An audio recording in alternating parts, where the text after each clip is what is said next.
Greetings, I'm Zachary Hepner. I'm pleased to share this Dvar Torah with you for Parashat Bereshit. In Genesis, chapter 6, it's written, Vayomer Hashem, lo yadon ruchi v'adam leolam, Beshagam, hu basar, והיו ימיו 120 shana. God declares that he won't judge man forever. Beshagam, he's flesh, and his days will be 120 years. Beshagam is an unclear word. Perhaps it's a hapax legomenon. Midrash Rabbah, Bereshit 26, identifies Beshagam with Moshe. Ze Moshe. והיו ימיו 120 shana. כנגד ימי Moshe. The gematria of Beshagam is the same as Moshe, and Moshe lived a full 120 years. Peculiarly, the Gemara in Chullin 139b asks, Moshe min haTorah manayin, dechtiv Beshagam hu vasar, Beshagam begematria Moshe. It's a strange question, but the Talmud wants to know the source of Moshe Rabbeinu in the Torah. Perhaps it means the origin of Moshe, or maybe the quintessential trait of Moshe.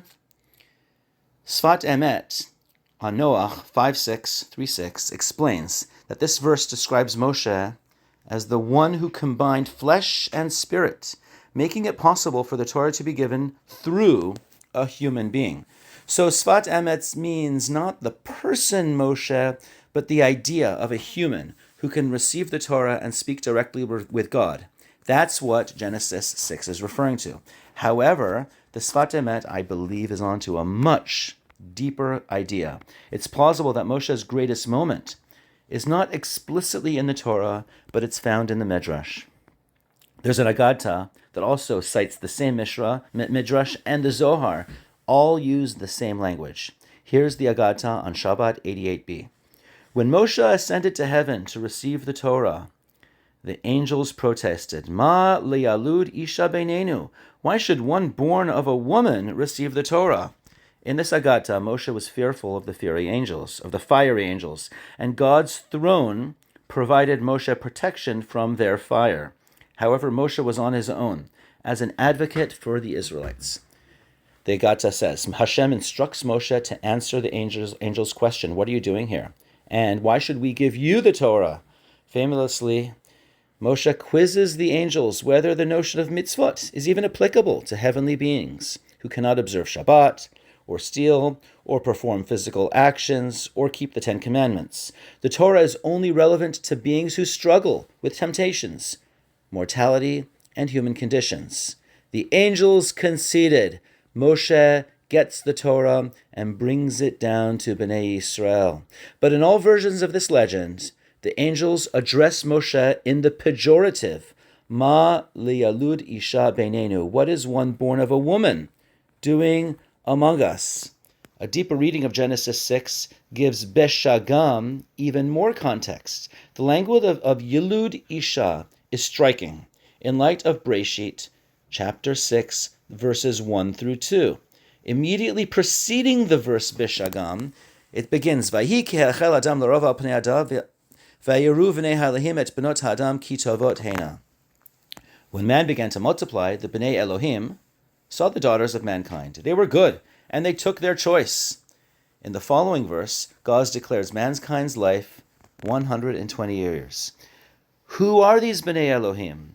The judicial powers, according to one interpretation, or a superhuman race that mixed seed with humans?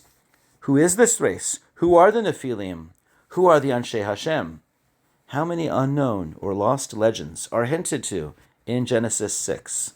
Was this some sort of Hercules race, similar to pagan theology stories? I don't know. But look how Chazal brilliantly transformed this story.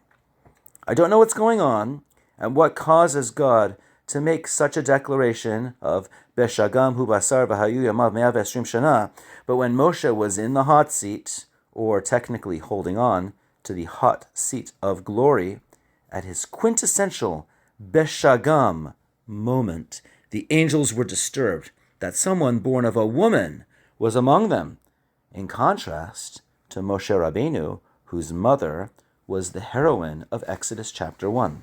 Here too, the Torah speaks of sons of God and daughters of man. Chazal identify Moshe with this passage, the Beshagam, who is flesh, 120 years, the one born of a woman, who nonetheless ascends above angels to receive the Torah.